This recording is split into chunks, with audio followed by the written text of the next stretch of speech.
नमस्कार दोस्तों, slum dog entertainment पर आप सभी का फिर से एक बार स्वागत है। फ्रेंड्स, इस वीडियो में हम बात करेंगे बॉलीवुड के संगीत महारथियों ने एक साथ कहा गुनगुना लो। जावेद अख्तर, शंकर महादेवन, सोनू निगम, प्रसून जोशी समेत 25 से अधिक दिग्गजों ने लॉन्च किया गुनगुना लो, भारत का पहला आर्टिस्ट ओन ऐप।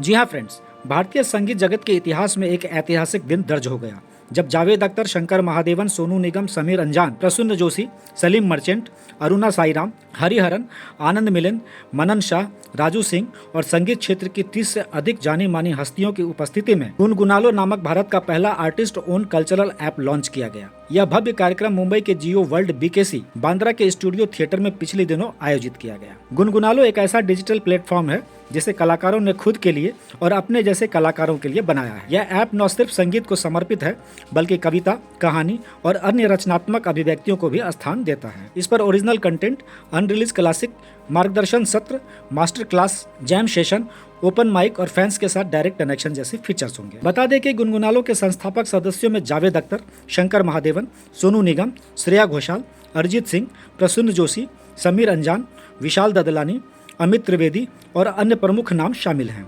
टेक्नोलॉजी विशेषज्ञ श्रीधर रंगनाथन द्वारा यह ऐप डेवलप किया गया है और इसके सीईओ की भूमिका में है शर्ली सिंह। इस अवसर पर जाने माने लेखक जावेद अख्तर ने कहा, 5 मई 2025 एक ऐतिहासिक दिन है। गुनगुना लो कलाकारों को अपनी मर्जी से रचना करने की आजादी देता है। यहाँ किसी निर्माता या म्यूजिक कंपनी की शर्तें नहीं होगी, बल्कि कलाकार अपनी आत्मा से संगीत रच सकेंगे। यह दुनिया भर में पहली तरह की चीज है, ऐसा पहले कभी नहीं हुआ है। म्यूजिशियन, गीतकार और गायक मिलकर एक कंपनी शुरू करें, उसमें वो शेयर होल्डर हो, ऐसा ऐप है गुनगुना लो। इसमें पूरी रचनात्मक आजादी के साथ कलाकार गीत क्रिएट करेंगे और कोई कमेटी उनके काम को चेक नहीं करेगी। एक प्लेटफॉर्म पर इतने सारे आर्टिस्ट हैं, लेकिन वे एक दूसरे के काम में दखल अंदाजी नहीं करेंगे। इसके जो मेंबर्स है वो नई प्रतिभाओं को भी परिचित कराएंगे। नए गायकों, गीतकार और कंपोजर को भी एक्सपोजर मिलेगा। इस अवसर पर शंकर महादेवन ने कहा, गुनगुना लो प्लेटफॉर्म आर्टिस्ट के लिए और आर्टिस्ट द्वारा बनाया गया है। यह संगीत का अगला अध्याय लिखने का मंच है। आज हम सब आर्टिस्ट के लिए बहुत महत्वपूर्ण और ऐतिहासिक दिन है। तमाम आर्टिस्ट का जो सपना रहा है वो इस प्लेटफॉर्म के माध्यम से पूरा होने जा रहा है। हर सफल और पॉपुलर आर्टिस्ट के मन में भी कुछ अलग करने की ललक होती है जो गुनगुना लो के जरिए पूरी होगी। इसी अवसर पर सोनू निगम ने यादों को साझा करते हुए कहा, 90 के दशक में जब मैं मुंबई आया था तब भी हम कुछ अलग करना चाहते थे। अब गुनगुना लो उस क्रिएटिव फ्रीडम का मंच है जिसकी हमें तलाश थी। जाने माने संगीतकार समीर अंजान ने कहा, म्यूजिक क्षेत्र के लोगों के लिए इससे बेहतर कोई दिन नहीं हो सकता। वर्षों के सपने और बहुत कोशिशों के बाद यह ऐप लॉन्च हुआ है। चाहे वे लोकगीत गाने वाले सिंगर हों या क्लासिकल गाने वाले, हर कलाकार के लिए इससे बेहतर प्लेटफॉर्म नहीं मिल सकता। क्रिएटर को यहाँ संपूर्ण आजादी दी जाती है, वे जो करना चाहते हैं उसे कर सकते हैं। गीतकार, कंपोजर को शिकायत थी कि वे फिल्मों के लिए निर्माता, निर्देशक और सिचुएशन के अनुसार काम करते हैं, मगर गुनगुना लो उन्हें रचनात्मक स्वतंत्रता देता है। वह इतिहास के पन्नों पर दर्ज होने वाली शुरुआत है। इस अवसर पर प्रसून जोशी ने भी पत्रकारों से बात करते हुए कहा कि लोगों को लगता है कि आर्टिस्ट के पास माइक है, मंच है, तो उन्हें कहने के लिए और किस चीज की जरूरत है। मगर जो लेखक, संगीतकार होते हैं उन्हें एहसास होता है कि वे अपनी बात नहीं कह रहे हैं बल्कि किसी और की बात कह रहे हैं। यह एक ऐसा प्लेटफॉर्म है जहां वो अपने मन की बात कह सकते हैं। फिल्मों के लिए काम करते हुए उन्हें लग रहा था कि उनके पंख उड़ते समय किसी इमारत से टकरा रहे थे, तब इस ऐप के रूप में उनके पास उड़ान के लिए खुला आसमान है। शास्त्रीय गायक बंदिशों को गाते हैं, जबकि फिल्मों के लिए हमें बंदिशों में काम करना पड़ता है। पर अब इस ऐप के आने के बाद वो बंदिशें कलाकारों पर से हट जाएगी। गुनगुना लो हमें बिना किसी बंधन को सोचने और रचने की स्वतंत्रता देता है। सुनने वालों का भी हक है कि उन्हें कलाकारों के दिल की आवाज सुनने को मिले। श्रीधर रंगनाथक, संस्थापक सदस्य ने बताया, पिछले 4 साल से हम लोग इस ऐप पर काम कर रहे हैं। सभी आर्टिस्ट को एक साथ लाना काफी चुनौतियां भरा काम रहा, मगर वर्षों की मेहनत के बाद यह प्लेटफॉर्म तैयार है जिस पर हर उम्र के श्रोताओं और दर्शकों के लिए ओरिजिनल कंटेंट है। www.gungunalo.com पर जाकर कोई भी कलाकार या प्रशंसक रजिस्टर कर इस रचनात्मक परिवार का हिस्सा बन सकता है। इस अवसर पर सलीम सिंह, सीईओ, हरिहरन, सलीम मर्चेंट, सुलेमान मर्चेंट, राजू सिंह, ललित पंडित, आनंद मिलिंद, अरुणा साईराम, पापोन, शान, एहसान नूरानी, श्वेता मोहन, अनुषा मनी, मनन शाह, अमिताभ भट्टाचार्य, सिद्धार्थ महादेवन जैसे संगीत के महारथियों ने भी ऐप की विशेषताओं पर प्रकाश डाला। बता दें कि ऐप के अंतर्गत गुनगुना लो ओरिजिनल्स के तहत श्रेया घोषाल का विशेष गीत सबसे पहले रिलीज होगा। साथ ही अरिजीत सिंह के साथ गायकी वर्कशॉप, इरशाद कामिल के साथ लिरिक्स लैब और सलीम सुलेमान के प्रोडक्शन सेशन जैसी गतिविधियां होगी। फैनवर्स फीचर में फैंस मर्चेंडाइज डिजाइन करेंगे, क्राउड फंडिंग करेंगे और वर्चुअल मीटअप्स में हिस्सा लेंगे। अंत में शंकर महादेवन ने कहा, यहाँ अरुणा साईराम और सोनू निगम या विशाल शेखर और कौशिक चक्रवर्ती जैसे अद्वितीय कोलैबोरेशन देखने को मिलेंगे। यह भारत की संस्कृति आत्मा का नया डिजिटल स्वरूप है। ये अब दुनिया में ये पहली तरह की चीज़ है, ऐसा कहीं हुआ नहीं कि जहाँ म्यूजिशियन, सिंगर, लिरिसिस्ट मिलके एक कंपनी फॉर्म करें, उसमें शेयर होल्डर हो और अपने अपना संगीत टोटल फ्रीडम के साथ। ऐसा नहीं है कि हम चेक करेंगे, कोई हमारा उसमें कमेटी है जो देखेगी कि क्या गाना है क्या नहीं है। आपके आर्टिस्टिक फ्रीडम टोटल है, इसलिए कि जो लोग हैं वो बड़े ट्रस्टवर्दी नाम हैं, बड़े इज्जत कमाए हुए लोग हैं। वो अपने कम से कम 4 कॉम्पोजिशन दादा जितनी चाहे डालें, वो हर साल करते रहेंगे।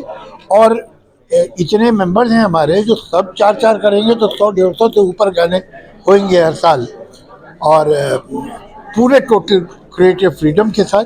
तो मुझे ऐसा लगता है कि ये एक बहुत ही बेमिसाल प्लेटफॉर्म बनने वाला है। लेकिन अपनी जगह हर एक आज़ाद है, प्लेटफॉर्म एक है, लेकिन उनका काम उनकी मर्जी से हो रहा है। ये अपना काम कर रहे हैं, अपना कर रहे हैं, अपना कर रहे हैं, अपना कर, उसमें एक दूसरे के काम में दखल नहीं। ज़्यादा मिलेंगे आपको। और ये जो है नया टैलेंट भी हम लाएंगे इसमें। अगर किसी म्यूज़िक डायरेक्टर को एक नई आवाज़ अच्छी लगी या एक नया लिरिसिस्ट अच्छा लगा, तो वो उसे उसमें लेके गाना बना के देगा, तो उसको नए टैलेंट को इतना बड़ा एक्सपोजर मिलेगा। एक लिरिसिस्ट को कोई सिंगर मिला या एक कंपोज़र मिला जिसमें उसकी गीत जो है, उसकी गज़ल जो है बहुत अच्छी कंपोज की, तो उसे वो अपने नाम से डालेगा, क्रेडिट उसका देके। तो जो मेंबर हैं वो नए लोगों को लाके इसमें यूज़ कर सकते हैं। तो इस तरह से बहुत नया टैलेंट इसमें आता ही रहा है। कि मर्जी है, अगर वो शेयर खरीदते तो स्टेक होल्डर हो जाएंगे, वो तो शेयर है कंपनी का। लेकिन अगर वो नहीं भी खरीदते या नहीं खरीद सकते, तो कम से कम उनके आर्ट को इतना बड़ा एक्सपोजर मिलेगा। इसलिए कि यहाँ तो जो भी म्यूजिक लवर हैं इस चैनल पे, इस पे तो आएंगे ही।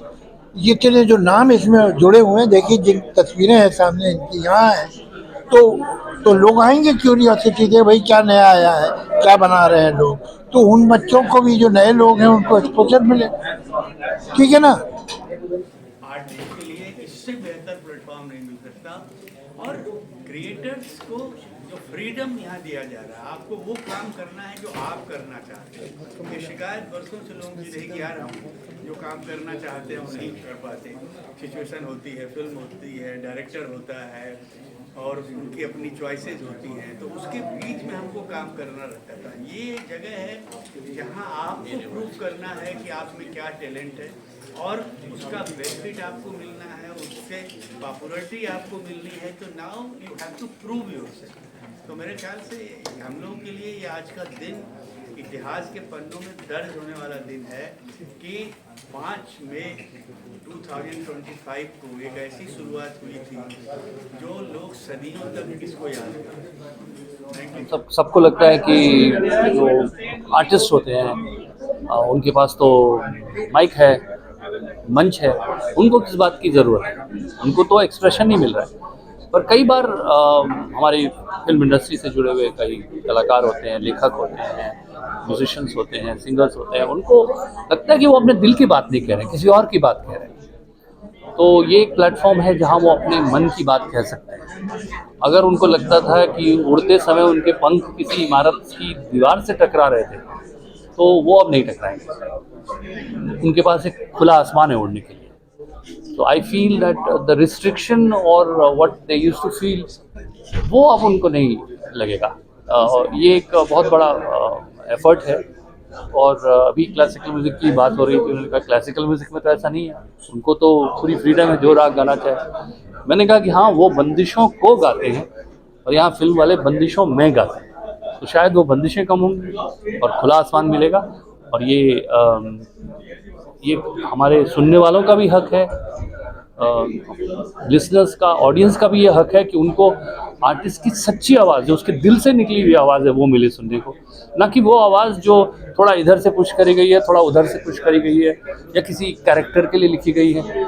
हम हालांकि कोशिश करते हैं कि सक्सेसफुल हो, फेमस हो, फिर भी दिल में क्रिएटिव ड्रीम होता है कि यार मुझे ऐसा कुछ करना चाहिए, यार मुझे ऐसे कोलैबोरेशन करना चाहिए। और बहुत सारे ऐसे आर्टिस्ट हैं जिनके अंदर जो क्रिएटिव ड्रीम है उसको फुलफिल करने के लिए हमने ये गुनगुना लो प्लेटफॉर्म बनाया। I think in today's day and age बहुत इंडिपेंडेंट आर्टिस्ट है. हम सब भी कोशिश करते हैं हमारा इंडिपेंडेंट म्यूज़िक रिलीज़ करने के लिए. बहुत लोग आर एक्सट्रीमली सक्सेसफुल. बट ये आर्टिस्ट कौन से प्लेटफॉर्म्स पे म्यूज़िक रिलीज़ करते हैं? ये यूट्यूब पे रिलीज़ करते हैं, स्पॉटिफाई, एप्पल म्यूज़िक, ये सारे जो गाना, जियो हो गया, जियो सावन हो गया. But these songs belong to whom? No, it belongs to the artist. But यहाँ पे डिफरेंस क्या है? जब हम गुनगुनालो पे रिलीज़ करेंगे, ये platform is also on the most amazing thing. जो भी चीज़ मेरे हिसाब से एक साफ दिल से, साफ मन से बनता है, उसका परिणाम अच्छा ही होता है.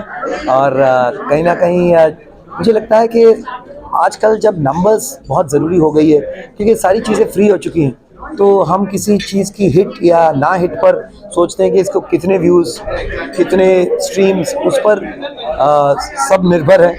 सबकी करियर्स निर्भर है कि आपकी पॉपुलैरिटी नंबर्स पर निर्भर है. तो यहाँ जब ये अपना ऐप है, मैं जानता हूँ कि यहाँ वही लोग इस ऐप को सब्सक्राइब करेंगे, वही लोग आएंगे जो कुछ अलग म्यूज़िक, कुछ खास म्यूज़िक, कुछ स्पेशल म्यूज़िक सुनना चाहते हैं. वरना ये सारे जो आर्टिस्ट हैं, कहीं ना कहीं हमारे गाने आप तक पहुंच रहे हैं, नॉन फिल्म गाने भी आ रहे हैं, सबके अपने अपने चैनल्स हैं. लेकिन यहाँ हम सब कोशिश करेंगे कि हमारी जो बेस्ट चीज़ है, जो सबसे मतलब म्यूज़िकल चीज़, सुपरलेटिव चीज़ हो, वो हम गुनगुनालों में रखें. क्योंकि कहीं ना कहीं एक कंपैरिजन तो होगी. हम नहीं चाहेंगे कि 4 लोगों के सामने अरे यार ये शान ने कैसा गाना डाल दिया यार. तो मैं भी कोशिश करूंगा कि मेरे पास जो बेस्ट ऑफ बेस्ट है वही मैं रखूं. सो म्यूज़िक का जो स्तर होगा गुनगुनालों में, वो अमूमन बहुत ही एक हाई लेवल का होगा. तो ऐसे ही लिसनर्स, ऐसे ही दर्शक, श्रोता हमें मिलेंगे जो म्यूज़िक से वाकई प्यार करते हैं और म्यूज़िक को समझते हैं. तो ये एक बहुत ख़ास कम्युनिटी बनेगी. बिल्कुल बिल्कुल. देखिए, गाने सब्जेक्टिव होते हैं. जो गाना मुझे पसंद है शायद आपको पसंद ना हो, तो वो कहना कि क्या अच्छा है क्या बुरा, वो मुश्किल है. लेकिन सब अपनी बेस्ट कोशिश करेंगे, ये मैं कहना चाह रहा हूँ. और साथ साथ there will be behind the scene, there will be collabs, ये सब सबने बताया आपको. तो वो भी एक हाईलाइट होगा जो कहीं और आपको नहीं मिले. आई थिंक ये जो ऐप है वो सबसे बड़ा गेम चेंजर इसीलिए होगा. Like when you compare the revenue of an international artist vis-a-vis an Indian artist, जो गेम चेंजर है इज़ बिकॉज वो अपने गाने का ओनरशिप नहीं होती उनके पास. वो गाना बेच देते हमारे लेबल को, कंपनी को, प्रोड्यूस लेबल. एग्जाम्पल भी देखो, बीटल्स का सॉन्ग अभी भी उनका ही है. तो आप कितने भी वर्जन्स करो, कितने भी रीमिक्स करो, वो पैसे बीटल्स को ही जाएगा कॉपीराइट का. So because now you are owning your own company, तो आप इन गाने का आप मालिक हो जाते हो. So every revenue the song earns now is you're going to be a part of that revenue. So biggest game changer is the way the artist is going to earn out of this whole situation. And I think challenging बिल्कुल नहीं था. I think idea आया, सब शंकर जी है वो बात किए, literally it was happened. It just, I think हर चीज़ का एक समय होता है और समय सही था. एंड एक चीज़ है कि आइडिया होना एक चीज़ है, पर उसको बना के लेना एक दूसरी चीज़ है.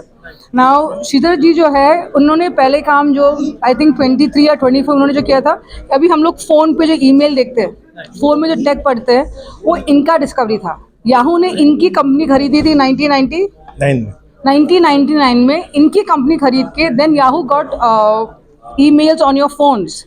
So next big job he's going to do is getting Gungunalo to be bigger than Yahoo. Thank you so much. तो फ्रेंड्स, सलमडॉग एंटरटेनमेंट के बॉलीवुड अपडेट में बस इतना ही. उम्मीद करता हूँ कि आपको ये अपडेट अच्छा लगा होगा, और अगर अच्छा लगा होगा तो लाइक, कमेंट, शेयर, सब्सक्राइब और फॉलो जरूर करें, और बने रहे हमारे साथ में बॉलीवुड अपडेट के लिए. मिलते हैं फिर किसी दूसरे अपडेट के साथ. तब तक के लिए take care, have a nice day.